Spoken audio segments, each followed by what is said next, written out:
that's been an ongoing problem that I've experienced literally from the day I refused to sign the pledge. And I think AIPAC, American Israel Public Affairs Committee, actually passes out a pledge form to, well, this is in the 1992 campaign, to all candidates. And then you sign that you pledge to support Israel's military superiority to Jerusalem as the capital, continued aid, and that's how you end up getting 500 or so or more members of Congress who sign letters consistently or vote on legislation consistently, even when in the midst of Operation Cast Lead and after the ramming incident where, you know, we were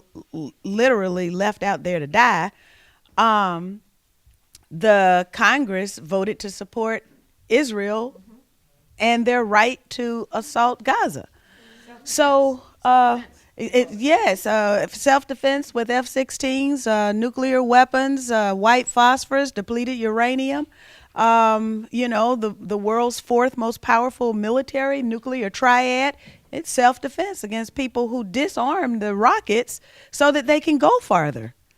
Well, anyway, so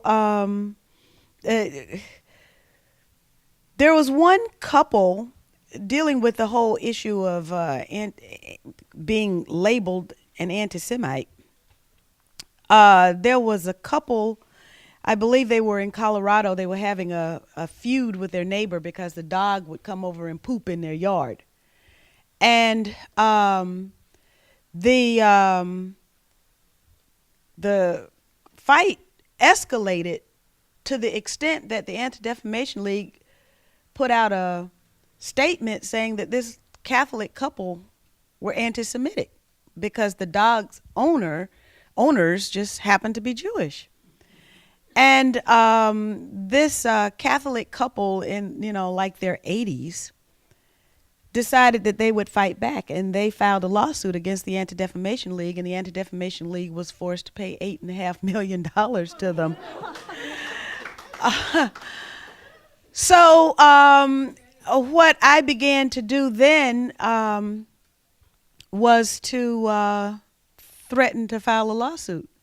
And I notice now that the Anti-Defamation League has been very careful.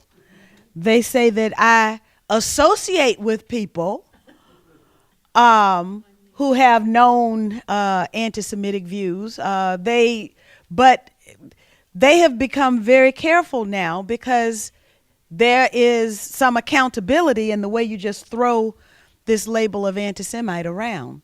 And it's a very loaded charge. No one wants to be called an anti-Semite. Nobody wants to be called a racist. And yet when Israel does what it does with the assistance and complicity of our own government, and they even violate U.S. laws, somebody ought to be able and allowed to call them on it. And if you do, just be prepared for it. But now this label has been thrown out there so much that people now are beginning to become very suspicious when it's thrown out. Like the Southern Poverty Law Center had some inflammatory statements about me. They said I supported neo-Confederates.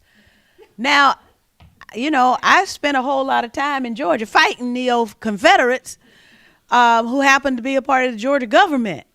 But for some reason, they want me now to be labeled as a supporter of, well, yeah, I did break bread recently with the militia, but, you know, but I'm not a, you know, but so when this can't work, then they will find something else. But this is a very sophisticated operation, and we just have to be as sophisticated. And we can't always be sophisticated in our response, but we have to be as sophisticated as we can in our response to a highly personal attack that in most cases when it comes to me and to the people that I know is totally unwarranted.